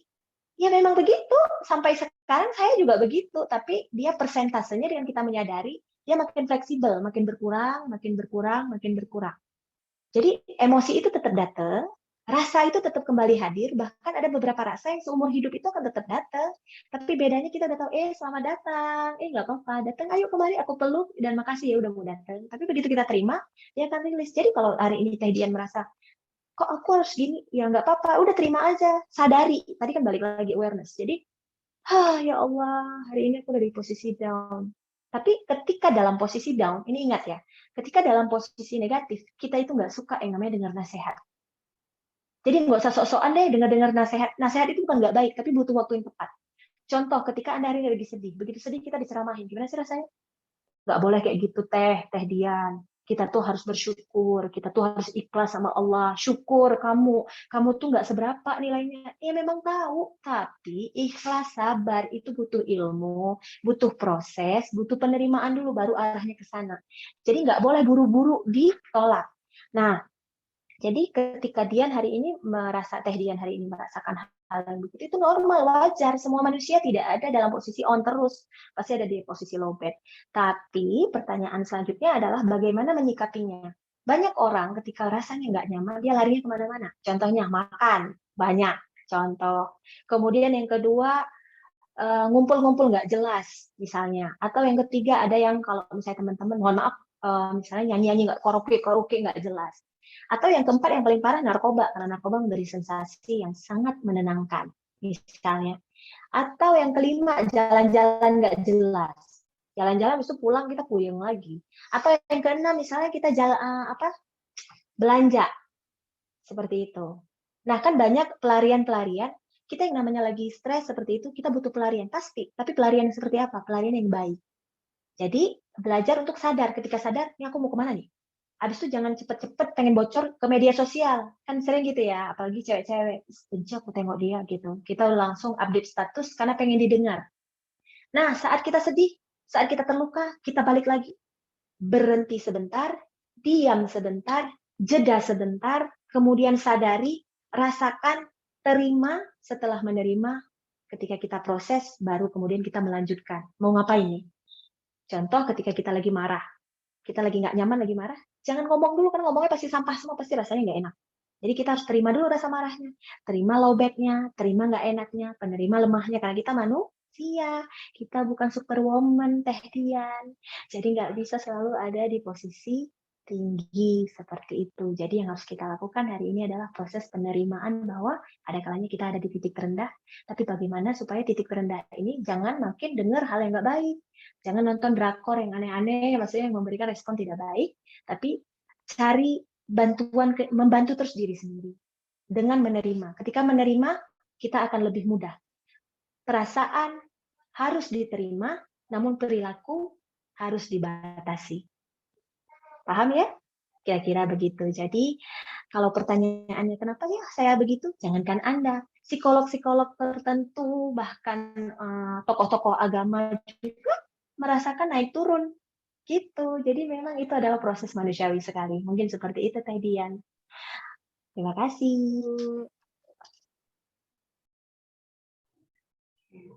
Allah. Sudah cukup, Teh Dian? Sudah jelas? Sudah sangat jelas. Oke, Masya Allah. Terima kasih. Ini ada pertanyaan lagi, Bu, dari Teh Fitri Azahra. Oke.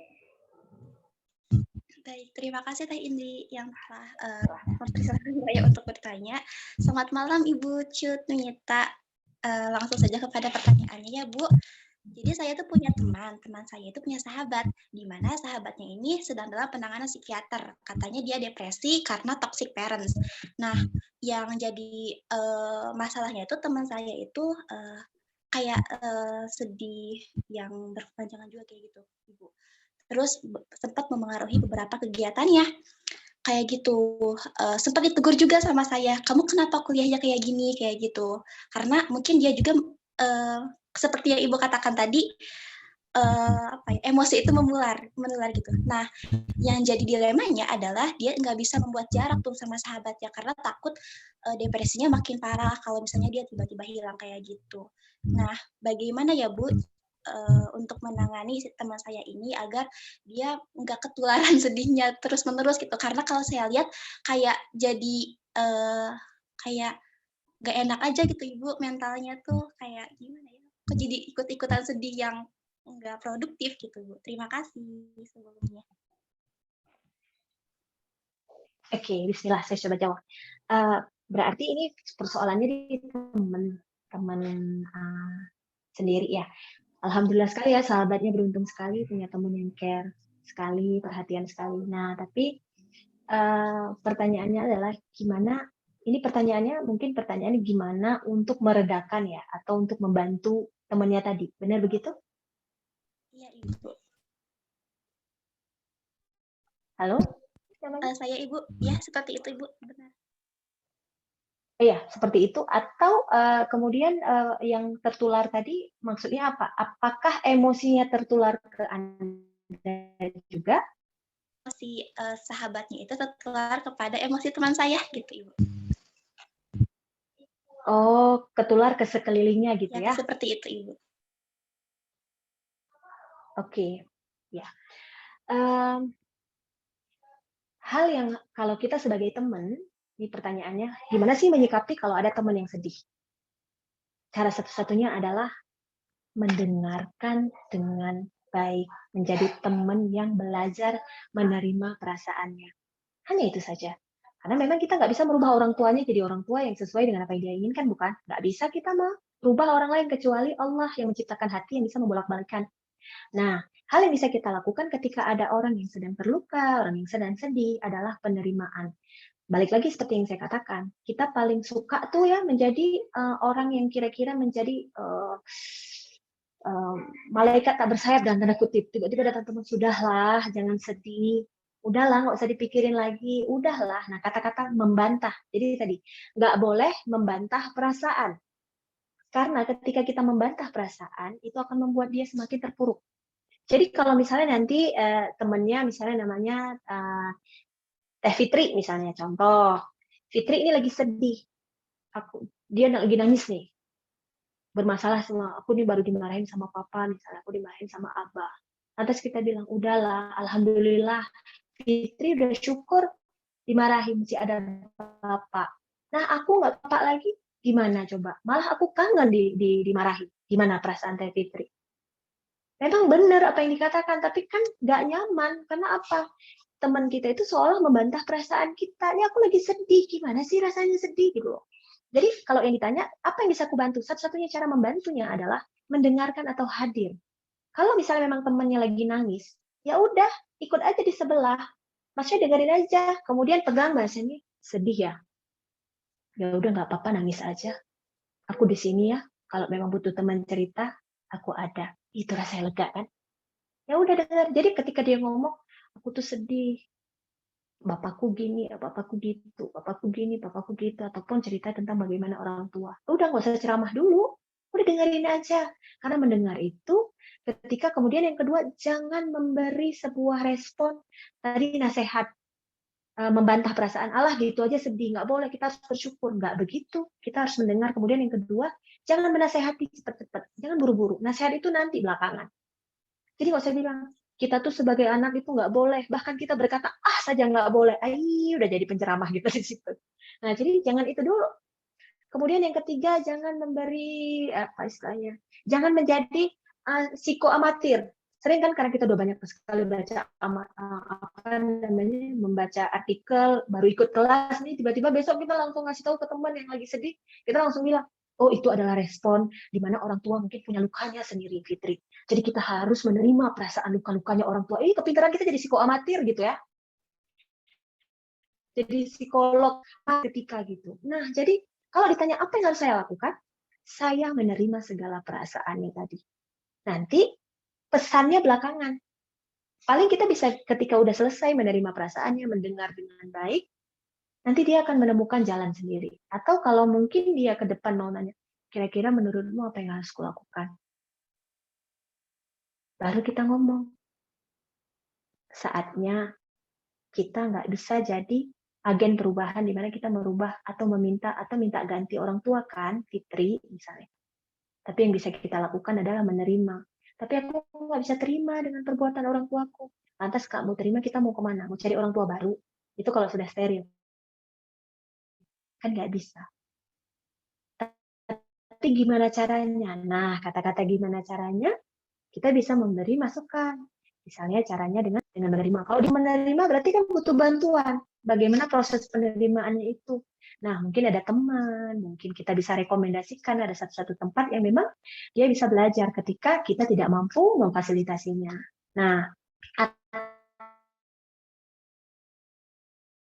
atau kasih tahu ke teman misalnya mengeluarkan perasaannya. Ini untuk teman-teman misalnya menulis rasanya. Jadi memang emosi atau luka itu kan dia kayak energi, kayak sumpet, kayak selokan yang penuh, dia hanya butuh dorongan untuk keluar agar dia mengalir, diberi jalan. Dengan cara apa? Diekspresikan. Karena kita kan nggak mungkin diceritain masalah kita ke semua orang kan, sehingga kita bisa belajar dengan menuliskan buku. Nah, ini salah satu caranya. Misalnya ada buku yang kita sebut jurnal, atau dulunya zaman-zaman itu ya diary lah. Itu sebenarnya penyembuh sekali ketika kita nulis, hari ini aku sakit, hari ini aku terluka, aku marah karena apa. Nah, perasaan, jadi rata-rata masyarakat itu nggak menerima ketika kita bilang kita sedang marah nih dengan ayah atau marah dengan ibu, seolah-olah kita anak durhaka. Itu persoalannya. Padahal respon emosi itu marahnya kan nggak apa-apa. Yang penting kita nggak boleh tidak hormat kepada orang tua. Rasa marah itu kan memang ada. Seperti itu. Nah, kita kan nggak mungkin kemudian kita ngomong nih, ayah, saya sedang nggak nyaman dengan ayah. Ya, kalau ayahnya ngerti. Kalau enggak, kita, kamu ya memang anak nggak sopan. Kan nggak mungkin ya kita ngomong gitu. Hal yang bisa kita lakukan adalah dengan menulis. Luka-lukanya tuh aku benci misalnya dengan temanku, aku membenci misalnya dengan perilaku ayah. Kita kan bukan membenci ayahnya atau membenci ibu, tapi perilakunya kan.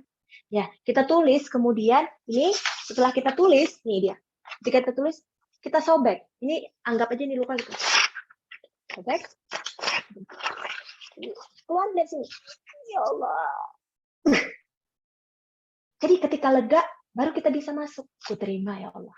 Jadi kita tulis, kita sobek. Jadi kan ada beberapa tulisan-tulisan yang nggak boleh disimpan. Nanti kan begitu dibaca jadi nggak baik. Jadi harus dikenyahkan seperti kita ketika pagi, pup di pagi hari, kita nggak ingat-ingat lagi. Jadi memang benar-benar ya kita buang, kita sobek. Kalau perlu kita bakar ya Allah.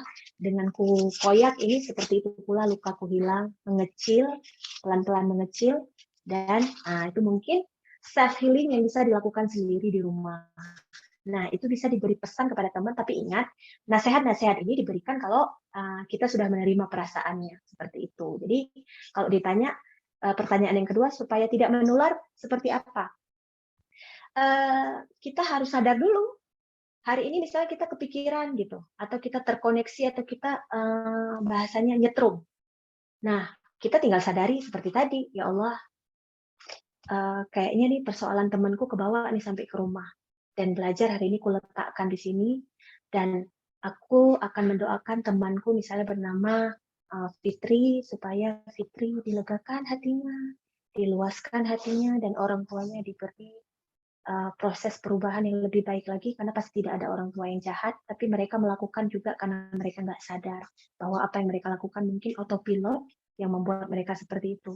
Nah, jadi kita nggak tertular karena masalahnya udah kita lepaskan sama Allah. Nah, mungkin iya seperti itu. Nah, ada lagi? Baik, terima kasih, Bu. Ya, cukup jelas ya. Semoga bisa terjawab ya, sayang ya. Ya, sangat jelas. Terima kasih, Fitri. Ada lagi? Ada, Bu, ini di kolom chat. Mungkin ini pertanyaan terakhir ya. Oke, dari Teh Cintami ya. Oke, Assalamualaikum, izin bertanya. Apabila seorang anak lebih memilih mengutamakan keinginan orang tua, padahal itu sangat bertentangan dengan keinginan hatinya, sehingga anak tersebut lebih memilih untuk mengubur atau memendam mimpi dan harapan yang sejak jauh-jauh waktu diidamkan, tapi setelah datang kesempatan itu malah harus diabaikan, harus menyesal atau harus bersyukurkah si anak tersebut? Terima kasih untuk masukannya. Ya, ini persoalan yang memang umum sekali dihadapi oleh anak-anak, khususnya anak-anak usia mau beranjak dewasa ketika dia memilih misalnya hal yang paling kecil, memilih jurusan atau pekerjaan. Saya pernah mengisi sebuah ruang OSIS, itu anak-anak ruang OSIS itu rata-rata masalahnya ini semua. Jadi misalnya, dan kebanyakan orang tua, misalnya dirinya dulu obsesinya pengen jadi dokter misalnya, ya nggak selesai dengan obsesinya, biasa ia meneruskan obsesinya kepada anak-anaknya. Atau yang kedua misalnya orang tuanya aparatur negara misalnya, dengan satu pekerjaan dia pengen anaknya juga seperti itu. Nah, itu memang persoalan yang memang umum sekali. Nah, gimana menyikapinya? Hal yang harus kita lakukan adalah tidak mendorong, artinya sering sekali ketika kita menemui situasi seperti itu, kita selalu menempatkan dengan ukuran kita, bukan? Aku tuh pengennya dimengerti, akunya tuh pengennya tuh dipahami. Ini kan hidupku, bukan hidupmu. Ya, selama kita menempatkan dengan ukuran kita, maka kita akan semakin menjadi terperosok di dalam sebuah tekanan dan kita akan nggak nyaman. Tapi ketika kita menggunakan ukuran orang tua, kita akan lebih memahami, walaupun kita tidak bisa menerima uh, pendapatnya seperti itu. Hal yang harus kita lakukan adalah uh, stop untuk mendebat. Karena yang namanya orang tua tidak suka didebat seperti itu, apalagi kita memberikan sebuah argumentasi-argumentasi yang sangat tidak tepat, karena memang orang tua, apalagi orang-orang tua dulu ya, pokoknya orang tua nggak pernah salah. Kalau salah lihat pasal 1. Kemudian ada beberapa orang tua yang tidak bisa menerima masukan anak-anak. Nah, balik lagi, ketika kita memahami bahwa orang tua kita pun dibentuk karena memang zaman dulu itu kita jarang diberikan waktu untuk berargumentasi atau berbeda pendapat. Bahkan ketika kita menjawab, kita dianggap anak yang lancang atau anak durhaka. Kamu menjawab aja, padahal kita menjawab sesuai dengan pemikiran kita. Nah, kita harus paham dulu nih bahwa memang ya memang bentukan orang tua itu seperti itu. Kita harus menerima bahwa ya Allah, orang tuaku kok susah ya diajak ngobrol. Kenapa ya orang tuaku tuh susah mendengar? Hal yang bisa kita lakukan adalah mengakui dulu perasaan marahnya kita, kecewanya kita. Balik lagi, kita sadar bahwa nyatanya kita nggak setuju, nyatanya kita nggak sesuai. Kemudian minta sama Allah, ya Allah, tolong bantu untuk memberikan ruang supaya aku lebih bisa ngobrol dengan ayah dan ibu misalnya. Nah, sering sekali nih untuk kita nih yang anak-anak, sering sekali ketika kita ngomong ke orang tua, itu yang ngomong itu emosinya, rasa terburu-burunya itu. Kemudian yang kedua, sering sekali ketika kita nggak bisa membuktikan diri. Artinya gini, saya sering kasih tahu ke anak-anak, khususnya anak-anak SMA yang memilih jurusan atau seperti apa, sebelum kita menuntut, coba kita beri dulu. Itu dia kuncinya. Sebelum kita menuntut, agar lebih dimengerti, cobalah mengerti dulu. Tunjukkan beberapa sikap yang berbeda, sehingga kita bisa membuktikan bahwa saya sudah berhak memilih dan saya sudah bisa menentukan pilihan. Contohnya, misalnya ada teman-teman kita yang biasanya bangun ke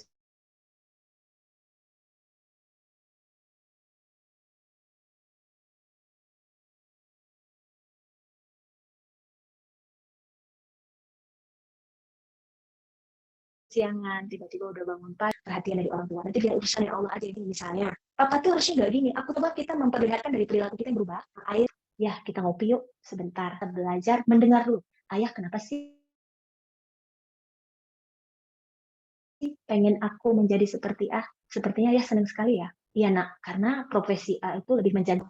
Dengerin aja dulu, bantah. Setelah didengar, kemudian kita tinggal mengatakan bahwa, oh iya ya, saya paham kok ayah pengen begitu.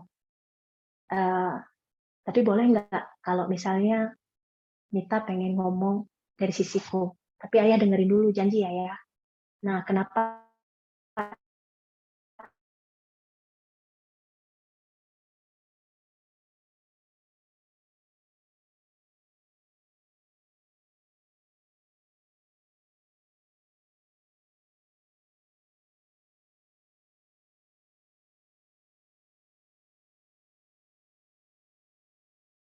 jadi kita ngebuktiin kita cara bicaranya itu lebih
Mohon maaf, Teteh sepertinya ada kendala jaringan di Ibu Cut, tapi sudah join lagi. Coba.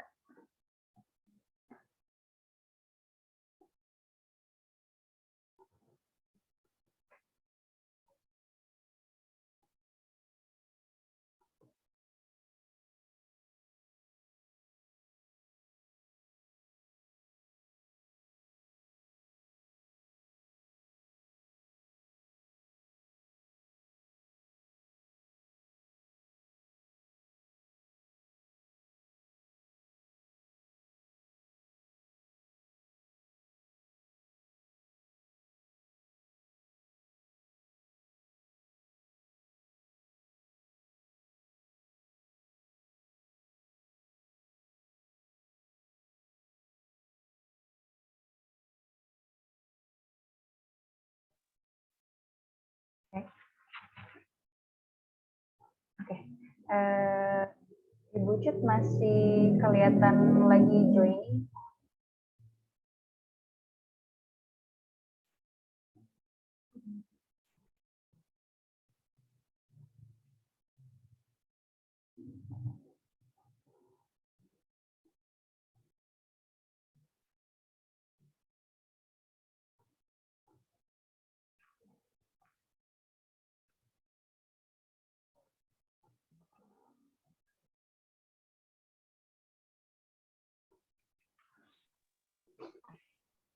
Akhirnya,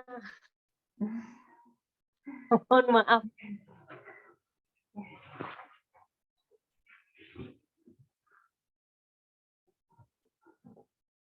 Masih Jaringannya.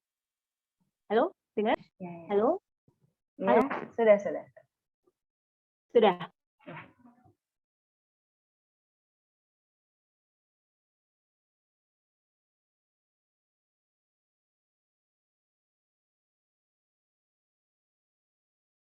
Alhamdulillah. Mohon maaf, biasa, mohon maaf terganggu. Jadi tadi kembali lagi, kita mampu dan patut untuk dipercaya. Karena balik lagi ketika kita mendapatkan suatu sikap, ubah sikap kita.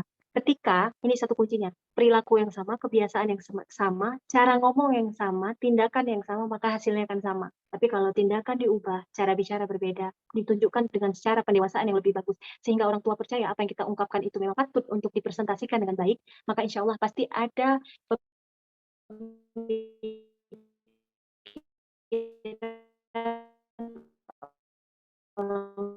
tua yang akan jauh berbeda. Walaupun butuh keadaannya, kebijaksanaan kita dari ayah itu yang terbaik, saya akan coba terima. Tapi sejujurnya, saya kecewa ya, tapi saya akan belajar menerima. Kalau pada intinya mentok memang sudah di ujung, memang nggak bisa,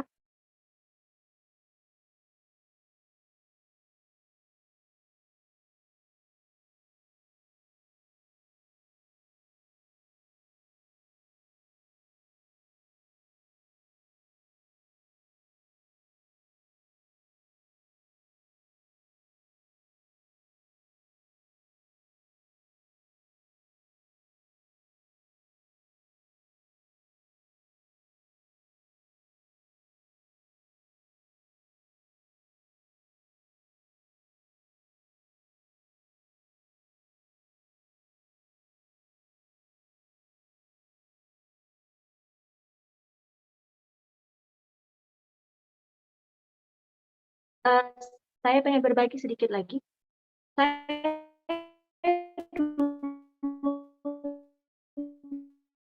Saya pengen di satu tempat, saya pengen kuliah di institusi, tua saya ngotot nggak ngasih